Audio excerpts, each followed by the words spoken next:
Hey, you with the dice. Yeah, the latest shiny is nice. But let us show you real adventure. So be it! So somebody, I don't care who, tell me what is going on. This I can take it. is the old school. Lords of Light! Times 2. Welcome to THACO's Hammer, the best damn AD&D 2nd edition podcast ever. When all it's got is me flapping my lips. Okay. I guess so. All right. Hey, hi guys, it's THACO's Hammer. It's THACO's Hammer of technical difficulties. Yeah. And- Please stand by. Yeah, ain't that nice? I'm DM Glen, and flapping his lips over there is DM Brian. Yeah, for sure. Hey, folks, what's going on out there? And DM Full On Gamer. Greetings, Gremlin Nation. Keep your fingers off of our settings. Speaking of nuisance monsters, no, never mind.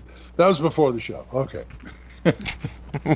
Today we're going to talk about Warlord, Samurai, and Shoguns.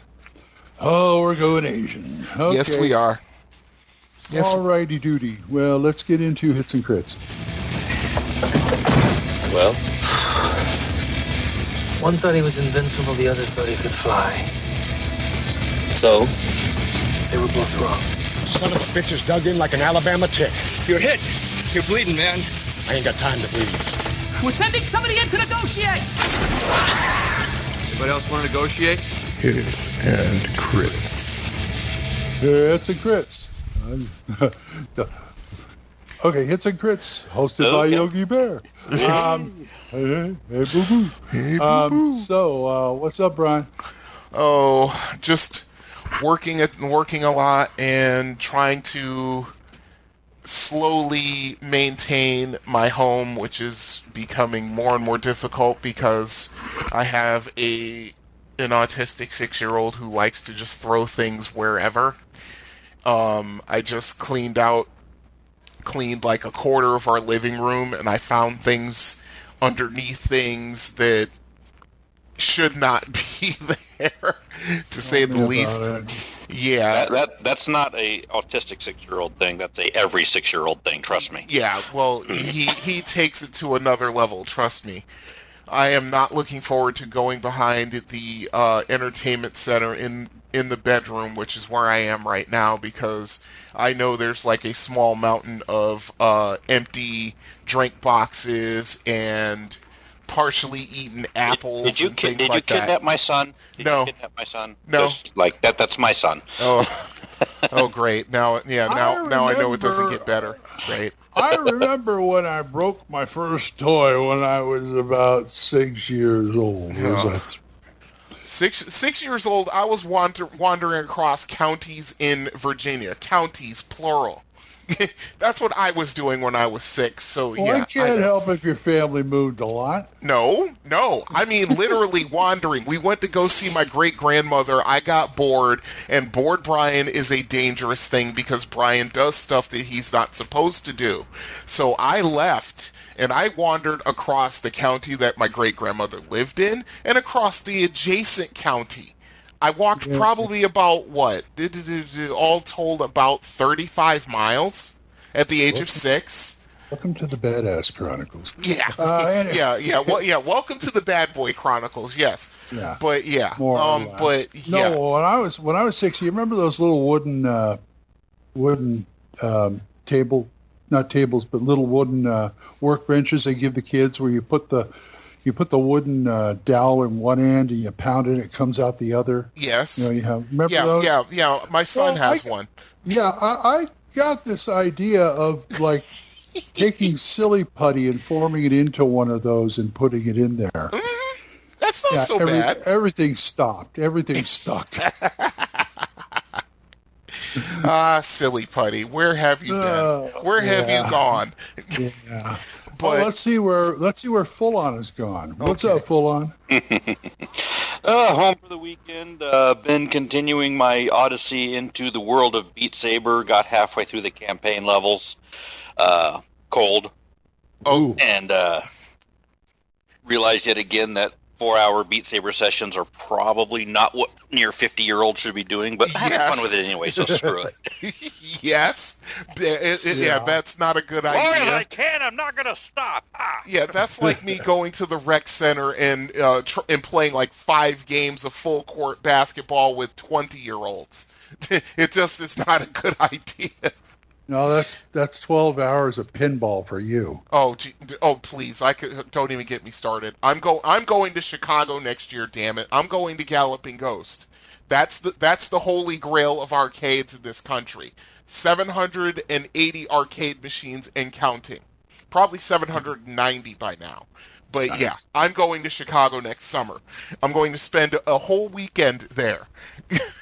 And yeah.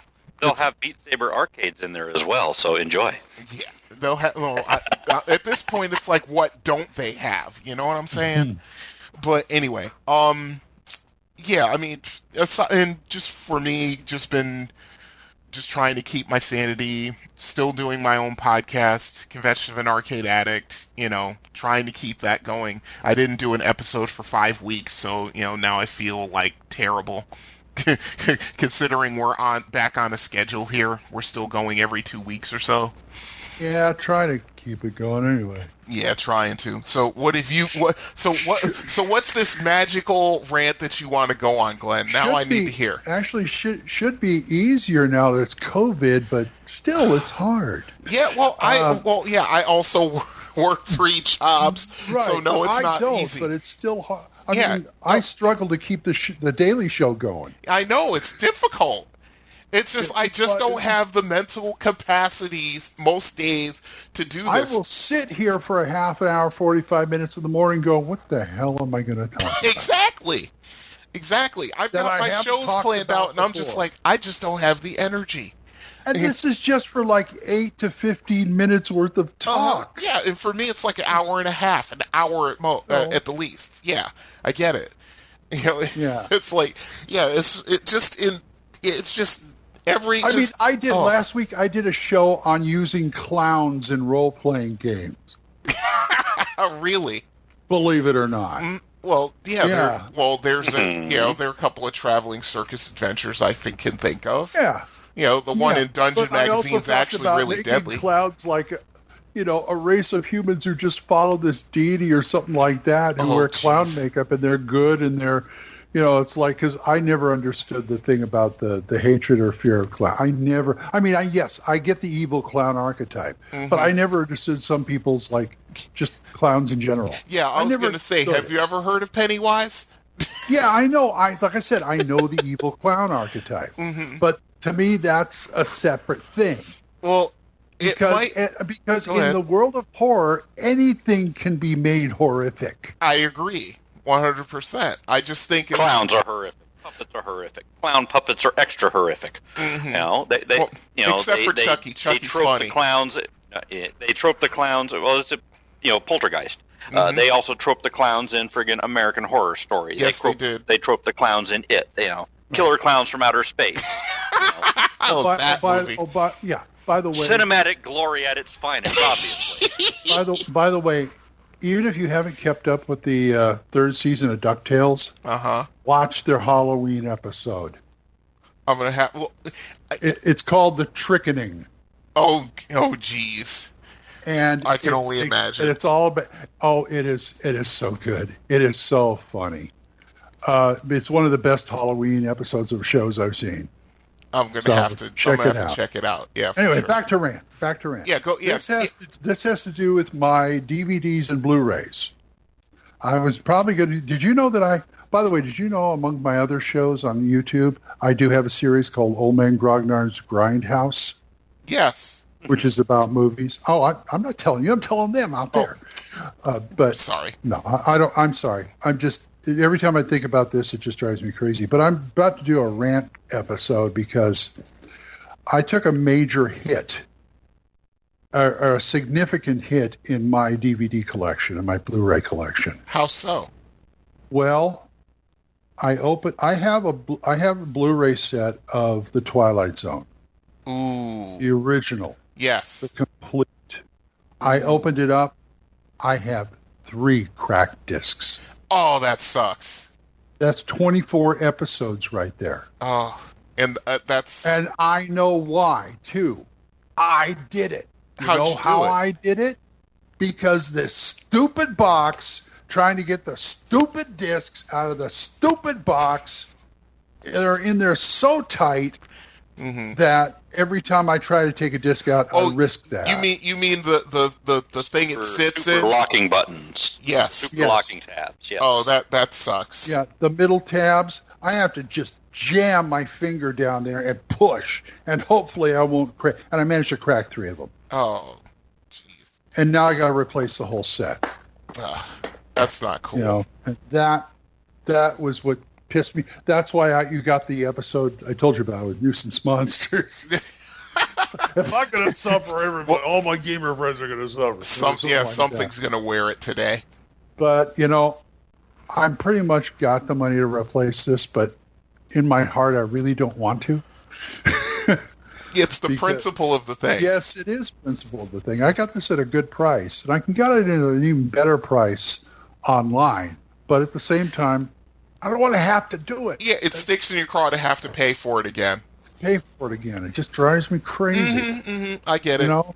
I get it. But, well, you know, that's me. What can I say? That's me with headsets. That's you with headsets? Oh, Yeah. God, I've got so many headsets you wouldn't believe. Because I'm like, why do these manufacturers make these things with such flimsy little plastic things that keep the earbud mechanisms to the headband mechanism? You know, Exactly. It's like, make it of metal, make it of something more sturdy. That's why I bought a gaming headset. This thing is rock solid. They're meant to be table flipped and thrown across the room. Right. Yeah, that's exactly by right. By the way, I won't be the first one to do an episode on packaging on DVDs and Blu-rays. I've seen 2 or 3 of them. Mm-hmm. Oh, I believe it. They rant about it. I've got my particular rant on that is not so much the physical packaging; it's just the notion of the split season. Split season packaging that they'll charge you full season price for season 1.5. Yes. Yes, absolutely. My Criterion copy of Fear and Loathing in Las Vegas, I always said I bought that about 5 times because one of my stepson's friends had come over and they get sticky fingers. Oh, yeah, that's the thing that really pisses me off. But the first time I replaced it was for cracked discs. Right. Because it was so tight in there. Right. Oh, yeah, I get it. I went right back to Barnes & Noble where I bought it and I said, I want a refund or I want a replacement. Mm-hmm. And they did it for me. Well, that was nice of them. This one I bought at vintage stock, it was used already. Right. So I can't do that. I tried getting a hold of CBS Video. Will you sell me replacement discs? No, we don't sell replacement discs. Yes, you have to buy the whole thing again. Yeah. Exactly. Got it. Mm-hmm. Anyway, that's my rant for that. As far as gaming goes, we had a really good game Monday. I had a good game Thursday, too. That was Matt Smith-Garther game. Uh-huh. And it was all right, but the Monday game, all we did was shopping. That's kind of funny. And you know what? Half of it was the GM's fault. How so? Well, first off, my character LoJack hires them to work for my adventuring agency. Uh-huh. And we're going off, and we have to go into the bowels of Sharn, like 36 levels deep. And I said, okay, guys, go out and get what you need. Well, that was like which is okay. Mm-hmm. And that was half the session. And these are 2-hour sessions. Right. And the other half of the session is, okay, you go down you're not quite down to the bottom where you need to be to get this thing, but you're in what they call the Rats Market. So it's like a bazaar underground. Oh, it's like, no. Oh, we're going to go shopping again. Oh, okay. no. Yeah. Now we can get the regional unique stuff. Ha ha ha. Yeah, I got some regional unique stuff too. We got some maps and stuff like that. But my friend it's my friend Gareth who's back in the game again. Uh-huh. And my friend Sean, and Gage. Mm-hmm.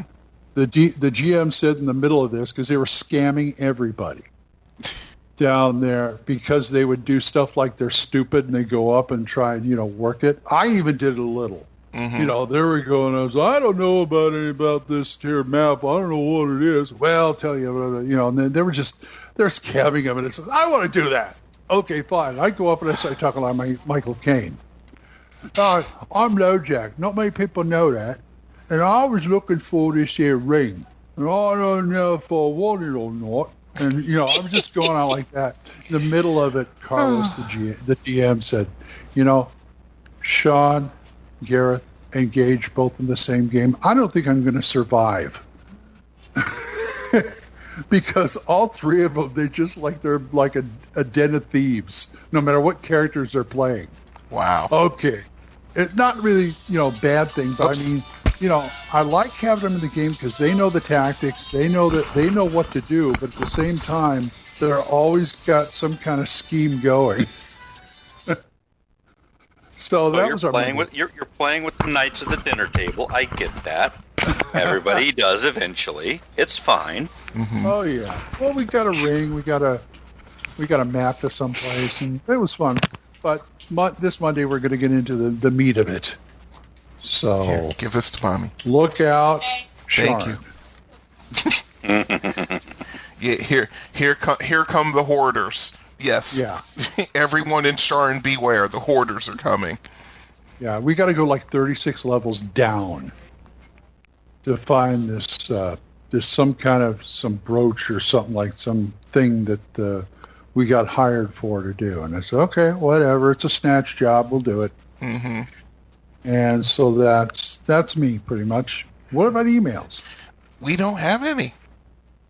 Voicemails? Nope. No voicemails either. We are completely empty. Let's make some up. Yeah. Okay. I don't have that kind of imagination right now. But yeah. Yeah. Bill said, I was playing on a role-playing game based on the Twilight Zone, and my set broke too.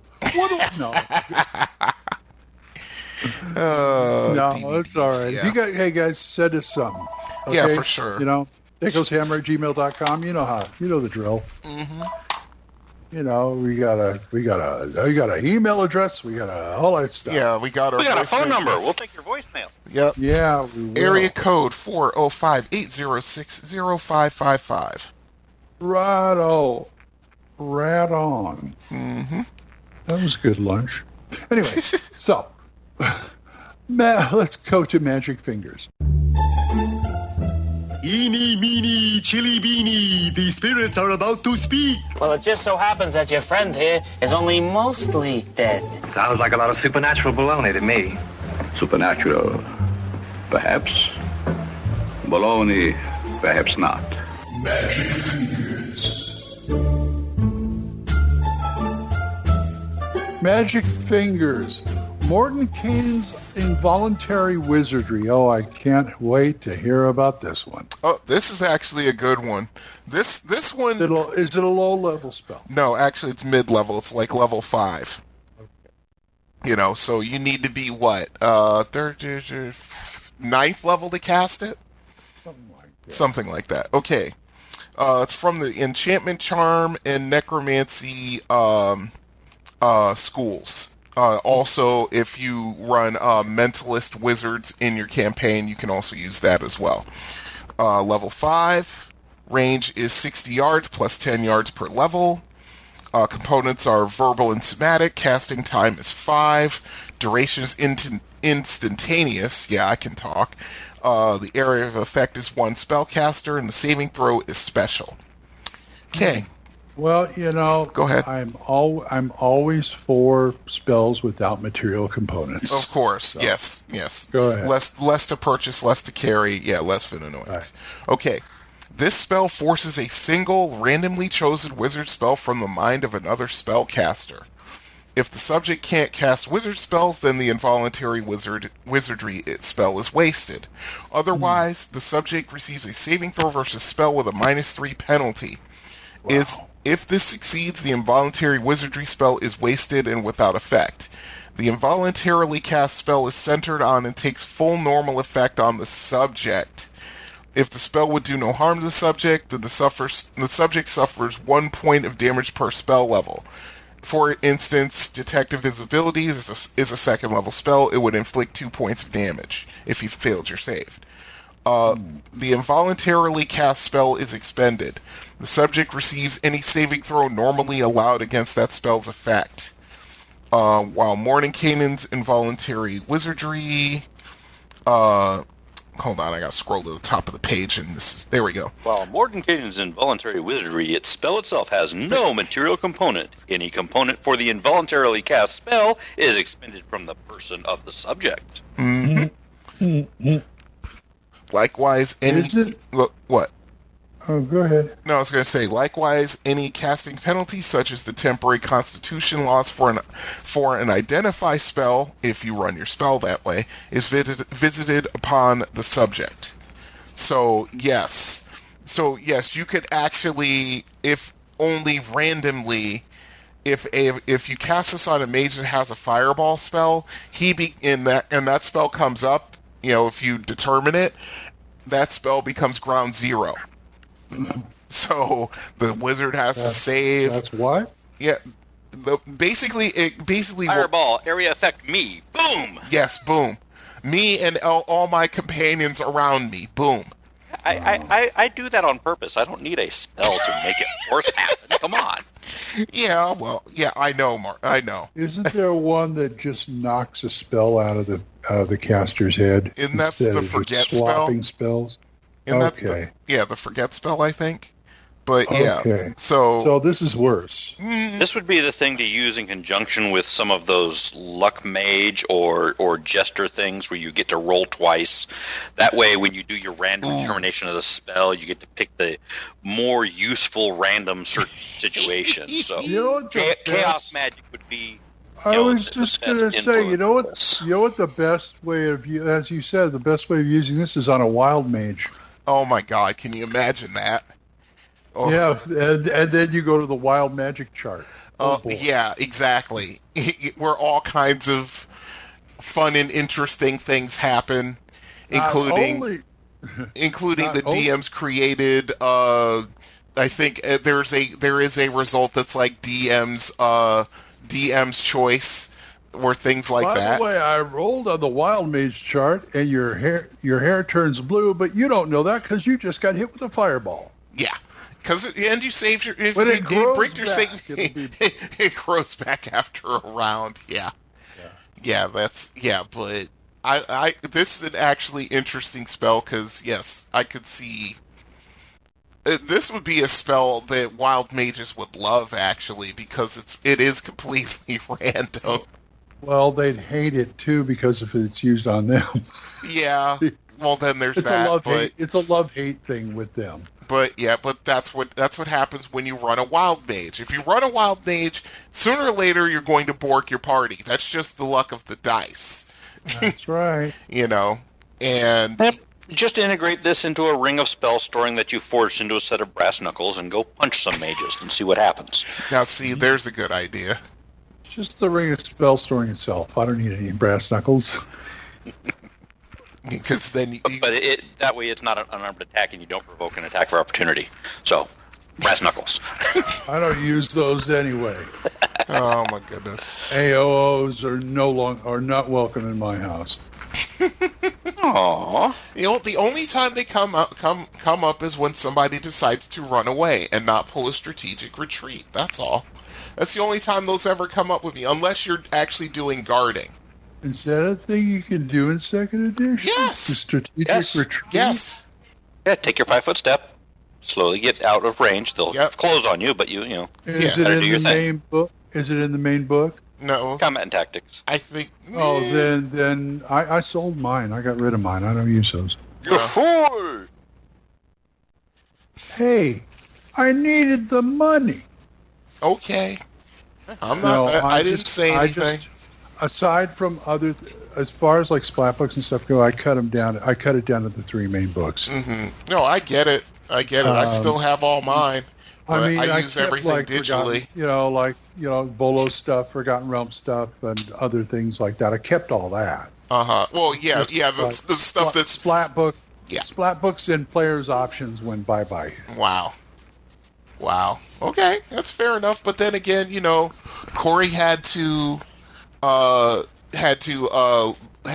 shrink his collection because he had 5 DM's guides and 7 players handbooks.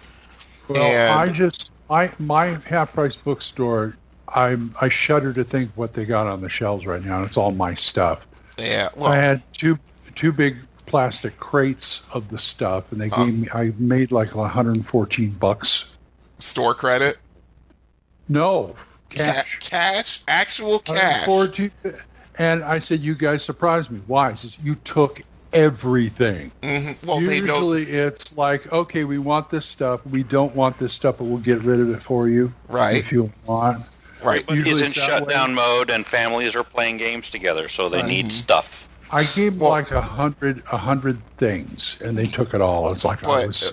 But you also know they could flip that stuff for 5 times the what they hell gave you. Yes! But I got so which sick is why of they seeing took it. I got so sick of seeing their RPG section shrink to a half a shelf.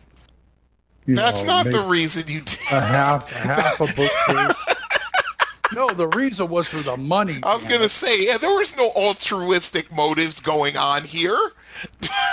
You needed the cash. I mean, they gave me more than I probably should because I pointed out 4 or 5 things were signed by the author. Oh, dude. Including my first edition Astonishing Swordsman box set. You should have kept the signed stuff. Because now it's not only is it rare, but I've still got signed stuff. Yeah. Oh, wow. That's crazy. There's my Deities and Demigods book ain't going nowhere. Better not. I mean, that thing only increases in value, especially the fact that you got it signed. Unless it goes to you, right? I put it away. I have zero. I have my Rule Cyclopedia staying put, which that's because you use it. That's because you use it. Oh, you got Frank to sign that?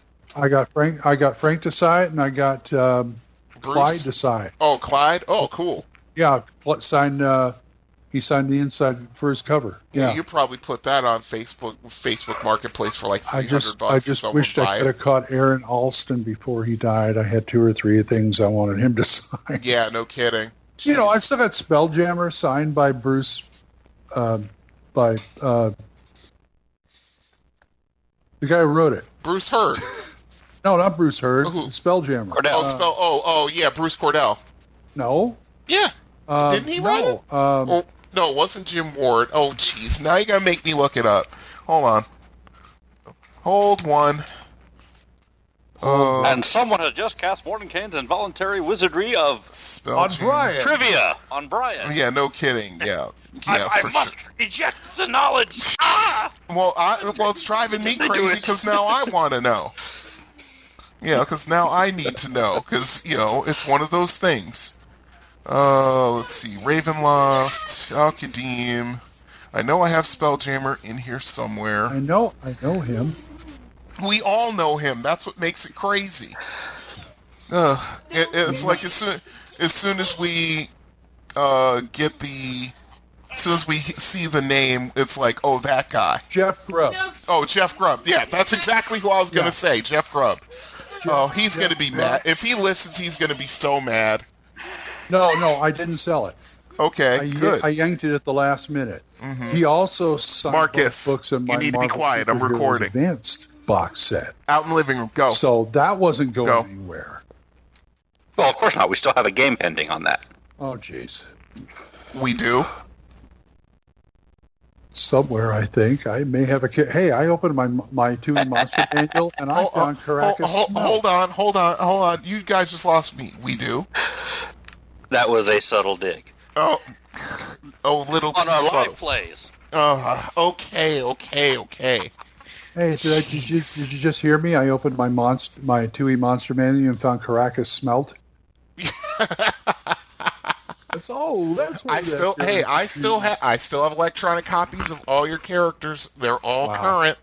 Okay. Yeah. Anyway, Mordenkainen sounds like it'd be fun stuff. Mm-hmm. Oh yeah. Sounds like something that he made as a trap In lore, this would be a thing that Gygax had Mordenkainen make as a trap for some kind of lair. If it was first edition, it would have been a Gygax gotcha spell. Well, yes. You know where it came from? It actually came from Dragon Magazine. It was actually updated from there, yes. Yeah, Wow. Sounds like a Wizards 3 spell. Mm-hmm. I'd go even further back. I'd go all the way back to when it was first edition. You know, because this does sound like something. It does sound like something that Gary would do. Randomly a spell goes off, whether it's a damaging spell or not, you take a damage for a level of the spell that's been ripped out of your brains. Right. Oh, curses! You lost your wish spell. Take 9 points of damage. Well, you want to know? Now you have a wish that has to be used. No, you want to know why? Because now I just lost my train of thought. Dang it.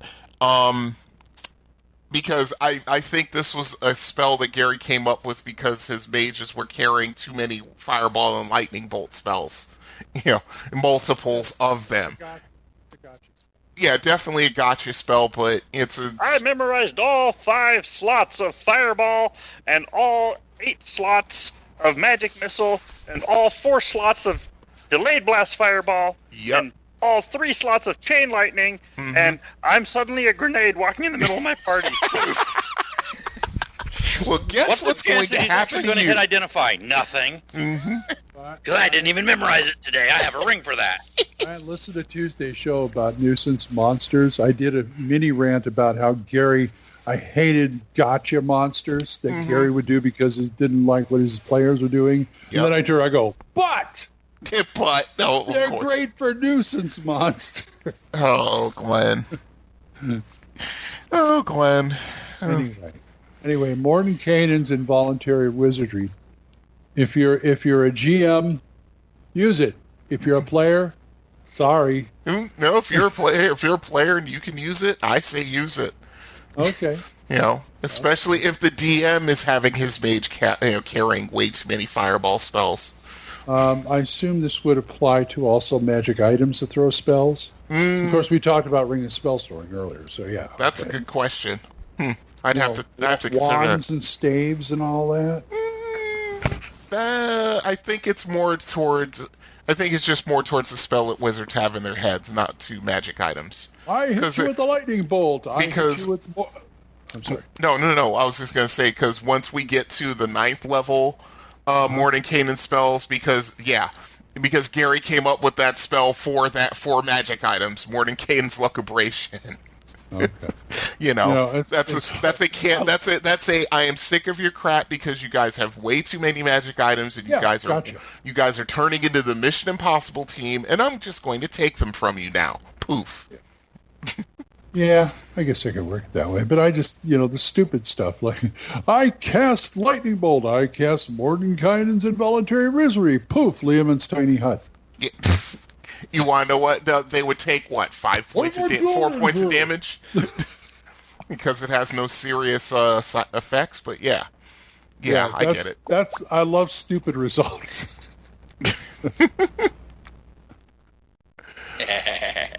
Anyway. Nice one, full on. Exactly. Yeah.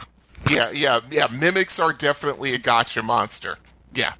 Probably the top of the food chain as far as gotcha monsters go, with the possible exception of rust monsters. Yeah. But okay. I want to see the mad mage who does the human centipede experiment where he takes a mimic, a lurker above, and a trapper, and he surgically sews them all together into a monstrosity and just calls it the Room. I surgically stitch these together. I call it Bob. Oh. Yeah, you don't want to meet Bob. Yeah, let's go on. Talk about THACOShammer@gmail.com if you want us to prattle on again. Anyway. Wow. Let's go to Snipe Hunt. Yes. If you only had a living brain.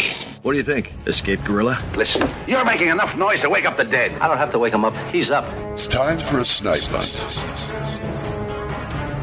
Snipe Hunt. Okay, another lycanthrope, a wereswine. Where did you hide this one? What book? This one actually came out of your neck of the woods, Glenn, the creature catalog. It's known as the Devil Swine. Oh, well, I was just going to say, I said wereswine. Why are we doing a devil swine? We are doing a devil. That's exactly what we're doing. Oh, okay. Yeah, it's just, I think... that sounds like it was from the Mystara appendix. Yes, that's exactly where it was from. The creature catalog, 4th edition. Yep. Something else I sold. Yep. Well, you see, you're getting to the point where you might not be on this show anymore. You sold all your 2E stuff. That's close to blasphemy, sir. I was under orders. Oh, okay, got it. The wife's orders. Got it. You said orders. I immediately understood. Yeah. Okay. Yeah. You've got to downsize. No, but I kept the main stuff. I've still got my Encyclopedia Magica. I still got my Van Richten's Monster Hunters Compendium. Mm-hmm. So I still got stuff, and I ain't going to give up stuff like, Book of Lairs and things like that. I ain't going to give up that stuff that that I could use. Right. I get it. But I wasn't using this stuff. That was the problem. And she saw it and said, "Out of here." Yeah, got it. Yeah. Anyway, happy wife, happy life, that kind of thing. Got it. Sorry, folks. I don't mean to air my dirty laundry, but boy, does it stink, and it needed an airing. Mm-hmm. Anyway. And moral of the story, marry a gamer like Full-On did. I try. Yeah. I know. Next time I'll use Downy. Stop, Glenn. Anyway. So, okay, let's do the Devil Swine. Okay. Devil Swine is like... It's exactly what the name says. Yes, that's exactly what it is. Yes. Pig lycanthropes. Yes. See, I thought you. Well, that's different than the wereboar. However, yes. So be I will specific. Get to that. This is a different creature. Yes. It is. Yes, very different. Okay. Climate, terrain, any forest, swamp, or urban. Let's see. Organization is herd, which is funny. Activity cycle. Any diet is carnivore. Intelligence vary. That's 11 to 12, by the way. I love these kind of monsters. Oh, I know. This is right up your alley. Pure evil. Yep. I like them because you don't have to think about moral obligations. Because they have no morals. To me, they're basically the white trash redneck of the lycanthrope world. I tend to agree with you, yes. Let's see. But at the same time, that means I'd have fun turning that on its ear. Well, yeah, I get it. Coming up with a good one. Mm-hmm. Who's the black sheep of his family. Right. Yeah, just flip the alignment one particular axis. Got it. Typical alignment is chaotic evil. Armor class is 3. Movement rate is 18, which is really weird. 18. Hit dice is 9. Yeah, this is pretty crazy. One attack around, either their tusks in pig form or by weapon. A special attack is their charm spell. A special defense is, of course, hit only by silver or +1 or better weapons. Morale, the morale is 15, which is above average, way above average. Okay, description. Yeah. I'm looking at the official Mystara homepage for stats on it, and it's actually 13 hit dice there. Oh, they must have changed it. This is straight out of the Mystara compendium that they put out. The appendix, yeah. Yeah. Okay. Existing on the fringes of human settlements, wereswine appear as either huge hogs with tusks or grossly fat humans. These lycanthropes would seem almost ridiculous if not for their voracious hunger for human flesh and the homicidal ferocity they display in satisfying this appetite. Oh, they come into town every once in a while for supplies. Have to deal with them. Nobody else wants to talk to them. Yeah. They're the ones. They see that card over there with the Southern flag on it? It's easy, Glenn, easy. Remember where you live, sir. Easy. And the rifle rack in the back. Yeah, that's them. Opinions expressed by Glenn Hallstrom may not also be expressed by either Full-On Gamer or Brian Caraway. Viewer discretion is advised. Anyway, in their human forms, weir swine are extremely fat by choice. Their appearance helps lull would-be victims into a state of incautious behavior. In this form, male also have bald heads and no facial hair. At will, At will, some weir swine can extend their ears and tusks to appear more piggish, as shown in the illustration below. This part of the trick is about as commonplace as wiggling ears and rolling tongues among humans. That's funny. Let's see. In pig form, weir swine look like pink, smooth-skinned hogs of large girth. Only when victims get close enough to the mouth of such a beast they realize it has fangs. Weir swine take no hybrid form, thankfully. Although they can shape change freely during the night, unaffected by the moon cycle, they must keep one shape throughout the daylight hours, usually their human form. Let's see. Combat. Weir swine prefer indirect means of combat, relying upon ambushes to throw their victims off balance. If a weir swine has gone without food for too long, 2 days, it says in parentheses, it casts aside all sense of tactics, rushing headlong at victims to sate its ravenous appetite. Whether in pig or human form, this is interesting, all weir swine can cast a charm person spell 3 times per day. A saving throw, though allowed, it receives a -2 penalty. The creature usually resorts to this spell to snap up prey quickly. As a rule, weir swine controls 1d4 -1 charmed humans at any given time. In general, a weir swine in human form avoids combat, its bulk making it unsuited to fighting, which is weird because they have a movement rate of 18. That's really weird that they say that. In this form, a weir swine appears to outwit its prey and even employ poisons. If pressed, however, a creature in its human form can fight with clubs, daggers, or other small weapons that do not require great force or skill to wield. In pig form, weir swine use their large tusks to rend flesh. A favorite tactic makes good use of their low-slung profile. They lay low in dense underbrush and attack when prey walks by. Or they set traps. Mm-hmm. Oh yeah, I could see that for sure. So Farmer Vincent's Motel Hello is a weir swine. Oh please, you know this is totally Boss Hog. No, Porky's. Porky. all the charm females are prostitutes. You know, and every once in a while, what's going on at the friggin' what the hell was it? What? Yeah, Boss Hog's place. Yeah, I can't remember the name of it either. but Boss Hog would be as weir swine for sure. Charm boy over there, Roscoe Pete Coltrane. Exactly. Yeah, he's charmed the sheriff. Exactly. Yeah. And the sheriff ain't too smart, which is why he's gets 3 months in between his saving throws. Yeah. Okay. Hey, what's their intelligence? Very 11 to 12. Well, I wouldn't call that very, but okay. Yeah, that is a little more above average. Mm-hmm. Yeah, definitely above average. You know. Yeah, but it's not like the 16 to 18. No. They're not geniuses. So they can be fooled. They can, they can come up with flawed plans. They could definitely. Yeah. Yes, you're definitely making your Boss Hog argument. You can outwit them. Yes. You just have to be really sharp on the ball. That's all. Right. Yeah, you just can't, do the simple thing and it's going to, it's going to get them.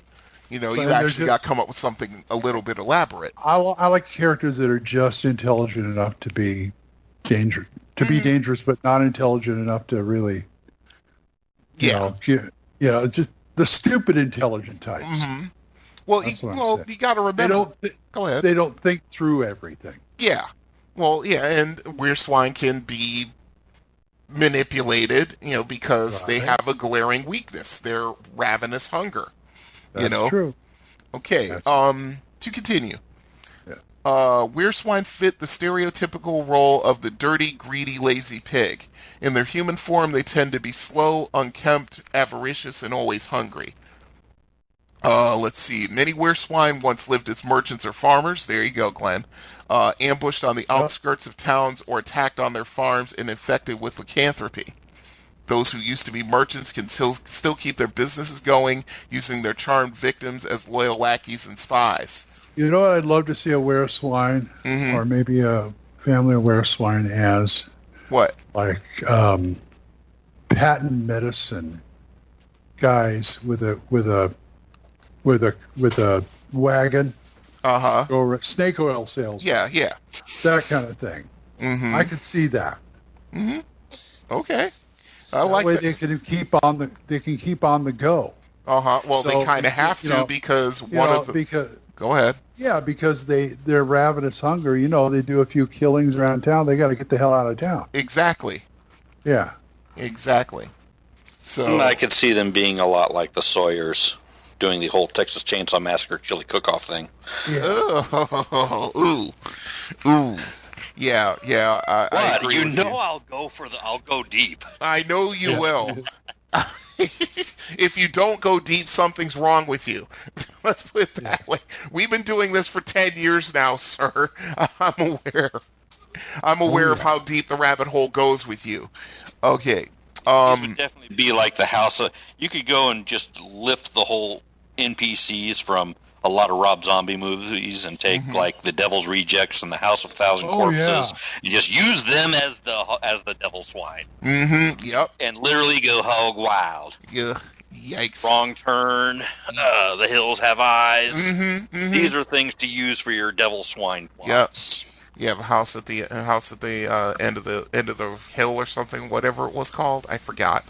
But yeah. House on the Hill. Yeah, House on the Hill. Yeah. House at the end of the road. That's actually a revenge plot. Yeah, it is actually. Spider Baby. I mean, yeah, you could just use a lot of the 80s to 90s modern day horror films, as a basis for a wereswine lair if you really wanted to. And one of them has to be Sid Haig. Of course. Yes. Yes. God bless Sid Haig. That's why I said Spider Baby. Well, I never saw that. So and Devil's Rejects, House of a Thousand Corpses, all that kind of stuff. Captain Spaulding. Exactly. Exactly. Okay, to continue. Wereswine feel obsessed with creature comforts such as rich food, plentiful wine, soft beds, nice furniture, and the like. They make their lairs in comfortable cabins in manners a bit removed from the bustle of towns and cities, but close enough to civilization to keep them well fed. The life of a wereswine is filled with decadence, and the creatures wallow in it. Of course they do. In fact, if you do it. Use wereswine for a House of a Thousand Corpses type game, you can combine that with the Killer Clown. Oh, okay. Can we stop now? I want to be able to sleep tonight. Stop. No, you don't. It's Halloween. No, it's not. It's not Halloween yet. Still got 6 days. We're warming you up. No thanks. No thanks. I'll pass. Let's see. Where was I? In fact, wereswine prefer to stay in their human state, changing into pigs only to attack or mate. Wereswine must be in pig form to mate. The average litter consists of 2 to 4 piglets. That's mating with another wereswine, by the way, so stop. You haven't watched enough Goblin Slayer yet, so you don't have to go there. Yeah, we're not going there. The young can shape change at 6 months, taking on the form of fat human adolescents. Oh, man. Yeah, just the ideas of this are just, they form themselves. If a Pugsley Adams was a wereswine. Nobody told you this. Possibly. Now your entire vision of the Addams family has just changed. No, because let's see. I'm not so sure what Gomez was, but Morticia was a vampire for sure, and Wednesday was a half vampire. Never mind. The only one that I'm concerned about was the normal one, because I'm trying to figure that out. I've always tried to figure that out. There was a normal one? Yes, there was. You're thinking of the Munsters. Oh, that's right. I'm sorry. God, thank you, Glenn. I just completely lost my whole thing, but yeah. I told you I was tired. My brain's not working. Okay. Anyway. I'm almost done. If wereswine has been infected with lycanthropy but not born a were creature, a special situation triggers its change into pig form. The creature must make an intelligence check to resist. This trigger might be something like watching someone eat a large meal. That makes sense. You get to. Not, it's not like werewolves where it's the full moon. They're come up with your own. The DM gets to come up with his own. Yeah, with the special trigger, exactly. Nice. These are not were-boars. They're not actually tied to the moon. They can actually easily shape change every night after the sun sets and before it rises. Correct. Okay. Speaking of were-boars. Wereswine and wereborns are tenacious enemies. When in animal form, they attack each other on sight. Each of the two porcine lycanthrope types can sense the other in human form and is likely to become belligerent. Wereswine and wereboars enjoy hunting each other for food. How about that? So there's a wereboar butcher in town. Guess where he gets his pork? Oh my goodness. The other white meat? Yeah. But yeah, Welcome back to Al Packer's legendary cannibal bar and buffet. Yeah, wow. I'm making bacon, and it ain't the sexual way. Whack. Exactly. Chopping up pork chops. Yeah, for sure. Marcus, you want it? You want what? 2 pounds of fill? Whack. You can definitely have a Hatfield and McCoy situation going here too. Oh, yeah. Without a doubt.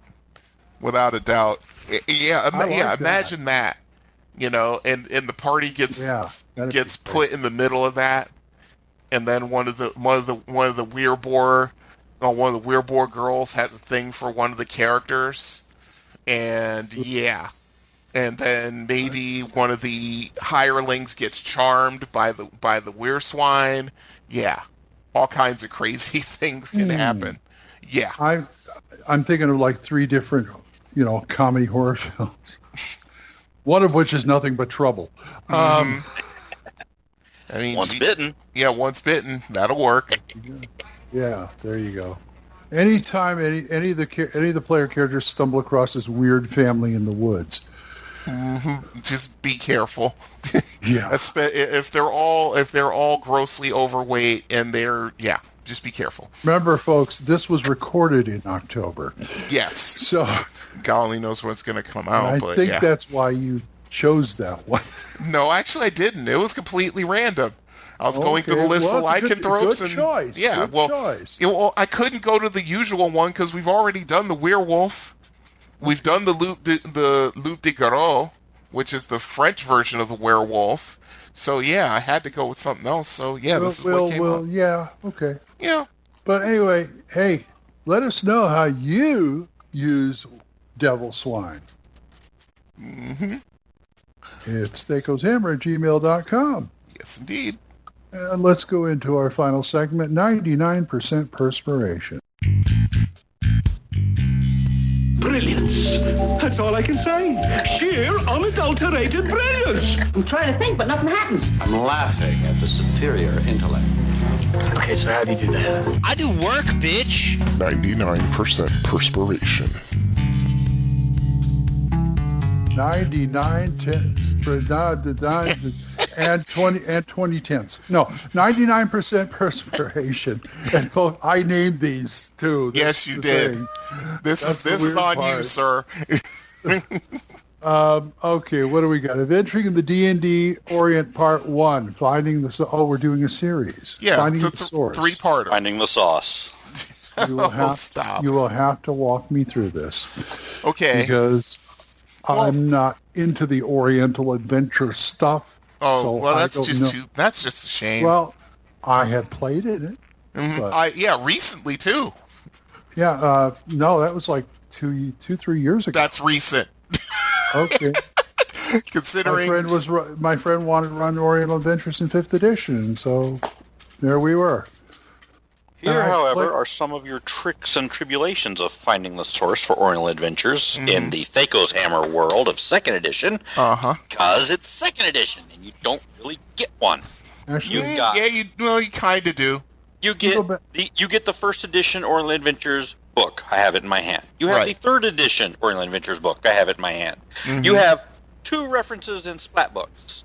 You have the complete Fighter's Handbook with one line or one group on page 30, 31, 31, 32 for Samurai. Yep. And, of course, the splat book for the complete Ninja's Handbook. Yep. Well, you know what? You also have the Karatur box set. Yeah, the Karatur box set. Yes. You know, I've been convinced now that 2E is just... I know what 2E is its own thing, but I'm saying that I am totally okay. I should have been totally okay a long time ago with just, mashing 1E into there. Yeah. Well, yeah. They're backwards compatible. Yeah. And I didn't realize how backwards compatible until recently. I knew about people who, when first edition came out, they blend basic and first. But I don't know why it didn't occur to me that people were doing that with first and second. Why do you think I love doing these modules so much? I talked about reusing and recycling from the not only the basic and expert, but also from the friggin' first edition module series adventure tournament stuff. Yep. Like, you do your Salt Marsh in first edition, second edition, third edition, fourth edition, fifth edition. Yep. Star Wars, all editions, whatever. But you're full on. Yeah. I did it too.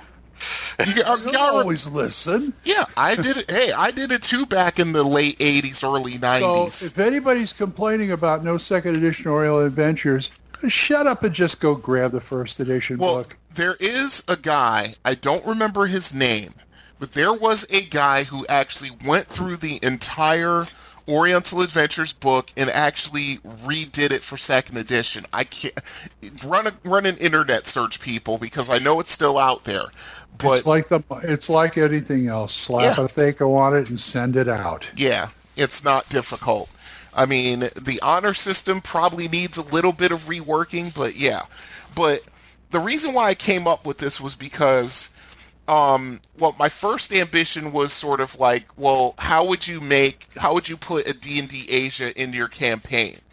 And, then it sort of went from there. I mean, I'm lucky I use Mystara, and their version of Asia is not very far away. It's just not. So it doesn't have that, what's the word I want to use? I can't remember the word I want to use, but it's not quite as insular as the real world equivalent. And I mean, 'cause when you think about it, when the 1200s, 1300s, 1400s, when the European sailors started going to Asia, and because it's so because Japan is isolated, even though China is a huge country, it takes so much overland travel to get there that, especially in those times, that you would fall prey to disease and all kinds of other things and weather before you could even get... Yeah, but then there's the Mongol horde and all that stuff. Exactly. So, in using Mystara as the example, you have your equivalent of China, and the funny part is they have the Pearl Islands, which they use for mostly Polynesian. I switched that over to Japan. That's just what I used it for. But then I was thinking, it's like, then the other Asian cultures should have had representation. Like Korea, like, Vietnam, Cambodia, like Indonesia. All those other places should have representation. And that's just really side notes in the arms and equipment guide on the weird ass weapons. Yeah, exactly. But then somebody actually redid the D&D versions of Asia, like Okalea, which is their version of China, and it's really, really good. I've been trying to integrate it for years, and it's just got so much information that it's really hard for me to sort of, mash it all together and come up with something coherent. You know what I'm saying? But, the thing with Karatur is it's the same thing. It's it's really, really isolated from the rest of the Forgotten Realms world. That's where they decided to drop it in like, what was it, 1988, I think? 87, 88, somewhere in there. And the thing is, it's like even more isolated geographically than the real world counterpart. It's like, because I remember I was playing in a Forgotten Realms game, and one of the things that we wanted to do as a party, which was kind of driving our DM nuts because he just wasn't ready for it, is we wanted to actually leave the Western Heartlands and go to Karator. And we got the overland maps because TSR actually created trail maps from the Western Heartlands in Faerun all the way out to Karator. And it would take us probably, I think he calculated it out at like 2.5 years in game time to do it. And we were insisting upon him rolling everything out the entire way. If we were going to do this, we were going to do this. The DM wasn't going to take any shortcuts. So it'd be interesting to do a Western party going over to Karator. And not using magic? Oh, that would be the Forgotten Realms normal shortcut. We're going to take a gate. Yeah, exactly. I would like to see how mages hold up in Karator, because the magic would be different. Not so different. I mean, they don't have spell books per se, or do they? I forget. I'd have to look it up. But go ahead. They have the different magic types of the actual... It's not like the magic changes just because you go there. If you are a Western mage and you go there, you're still a spellbook using Western mage. Mm-hmm. No problem. Yeah. If you are a native mage, whether you are... let's see, what were the different types of mages? You've got the... Wujin. Yeah, the Wujin and the... Shukenja. Wujin and Shukenja, not counting their priests. Right. So you've got all that stuff going on, and that's, you get into the Oriental tropes of like the rune magic and the spell scripts and all your anime tropes. So, Right. Well, see, yeah, that's where it can get the fun. Oni and the demons and stuff like that. Which they made they put a good chunk of those monsters in the Monsters Compendium appendices for Karator. So because that was the one complaint that I had about Oriental Adventures, and I didn't realize it until much later. That supplement is now literally 35 years old. Wow. Yeah, I know. Yeah, where does the time go?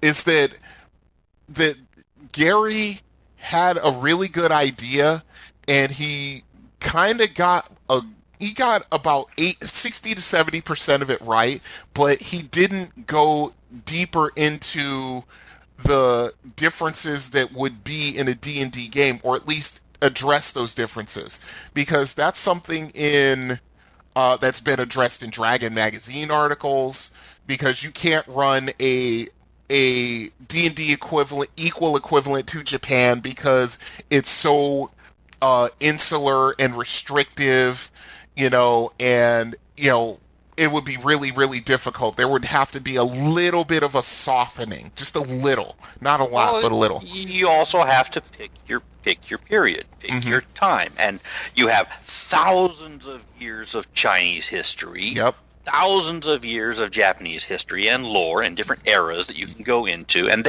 you can see 1,000,001 examples of how all of these have been explored in anime. You have go hit your Amazon Prime Video and go watch Dororo. It is awesome. Go watch things like Drifters. Go watch things like you just can't stop. There's all these things that go into these eras of weird and violent times. Ninja Scroll, anyone? Demon Slayer, Kimetsu, no Yaba, Demon Scroll, Curse the Undead Yoma, all these things. No, I was just going to say, if you don't want to go the animation route, watch your Kurosawa. Watch Shogun. Watch Shogun. No. Watch Shogun first, then go to your local library and go read Shogun.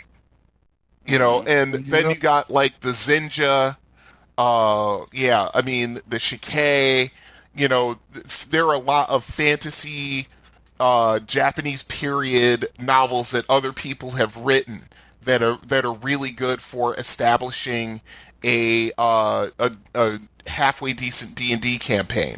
I mean, you know what I was surprised? 47 Ronin. Yep, that's close. Ronin. Hero. Yep. Crouching Tiger, Hidden Dragon. Yep, that's China. Yep. You know what I was surprised about? What's that? Those 50 movie Mill Creek martial arts sets. Yes. There's 2 or 3 of them, or maybe even more. They're set in historical periods of Japan with Chinese actors. Yes. Chinese, Japan, Korea, whatever. Yep. But it's set in that era. Yep. Those eras. Yeah, they address that. They address that all the time. You know. I mean, there was one in there. I can't remember the name of it. It was about the when the Japanese came over and kicked the Chinese butts. Yep. And they were occupying. Oh yeah, that's a significant piece of history over there, which is one of the reasons why the Chinese and Japanese dislike each other so much, even hundreds of years after that taking place. Just a little bit of grudge holding there, yeah. Just a little. History buffs probably know they kicked Japan kicked China's butt so easily. That's where they got the idea of, let's go over and kick America's butt at Pearl Harbor now. Mm-hmm. Yep. That's what gave them the idea of starting World War II for us. Yep. Yeah, dragging us into World War II because Hitler wasn't bad enough. He wasn't bad enough. Hirohito's the one with the big cojones who wanted to come over and mess with us. Yeah, exactly, and that's what started that whole thing. But yeah, I mean, there are so many references, and then of course you got like full on set. Then you got the Legend of the Five Rings campaign set, which actually more or less fully addressed the societal, impacts, of having a D&D campaign in Japan, why you can't have everyone playing samurai, mostly you'll have bushi, and things like that, because I always play a monk. You have monks. I didn't want to deal with any of the honor crap, so I play a monk. Well, yeah. Well, if you're going to play samurai, yes, your honor is your honor is your life. Yeah, Kensai, monks can do anything. Yeah. Kensai are just, sword studies. They're just devoted to a particular weapon, things like that.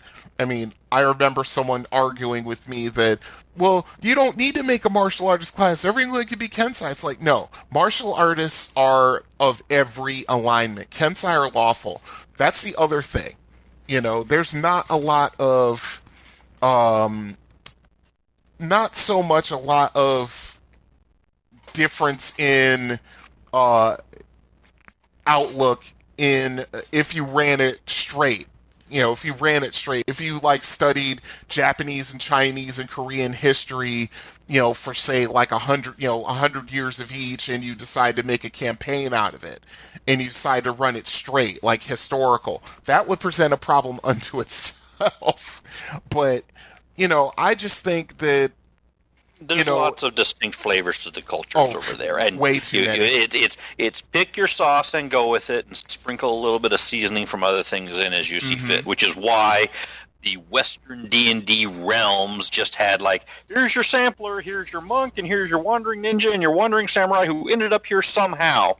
Go play, Kwai Chang Kane over here and do your thing. And you're just in the middle of all those weird-ass Westerners, as opposed to trying to immerse the entire, cultural society bits in that are being explored through other media. Yeah. But it's out there, and it's available if people want it. And how they want to play with it is, again, how much of it do you want? And, it's fantasy, so you can freely pull 1200s, 800 BC China and 1400 AD friggin' Japan and all kinds of other stuff, and just merge them together into a blender and throw stuff at the wall and see what sticks. Yeah, and that's what they did with Karator, actually. They took 4 different eras of Chinese and Japanese history.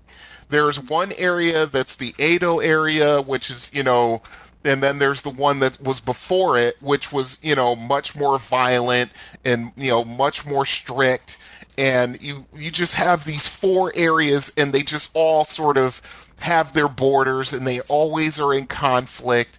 And I like it because of that, because you have a choice as to what you want to deal with.